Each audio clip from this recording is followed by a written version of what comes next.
South Korean Deputy Defense Minister spoke to the newspaper Financial Times on the issue of K2 Black Panther tanks for Poland. Sung-il, South Korea's Deputy Defense Minister, told me that while Seoul has welcomed the transfer of tank technology to Poland, the plan is on hold because Polish assembly plants need to be upgraded, including the supply of spare parts. I didn't expect such problems, he said. At issue here is the continuation of the Korean tank deal, which was concluded more than 2 years ago in July 2022. The K2 Black Panther tanks were to replace the post-Soviet machines that Poland handed over to Ukraine, which was fighting Russian aggression. Negotiations with the Korean side included the Polonization of the Black Panther tank, which was to be a significant part of the contract and was to be carried out by the Polish defense industry. The previous head of the Ministry of Defense, Mariusz Błaszczak, negotiated a total of 1,000 Korean tanks. The first batch, 180 machines produced in Korea, began to arrive in Poland after that. Most were already to be produced here. After the Tusk coalition took power, this plan noticeably slowed down.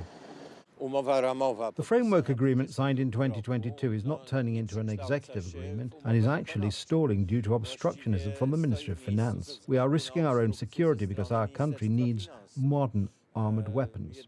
In June, the deadline for signing the executive contract for the production of K2 tanks in Poland passed. Since then, the festival of promises by the current Minister of Defence authorities began. There is only talk of an agreement to import another batch of K2 tanks. In contrast, the agreement regarding the production of these tanks in Poland is undoubtedly the most important. The Armaments Agency, which implements technical modernisation of the Polish army, which is subordinate to the current authorities of the Minister of Defence, writes, negotiations are currently underway regarding, among other things, the production of K2 tanks in Poland. Spreading this kind of information harms the cause. So much for the fact that there appears to be little going on in this case, and this is probably what is hurting it most right now. According to the plans started by the United Right, Poland was to be a hub through which Korean equipment would also go to other European countries.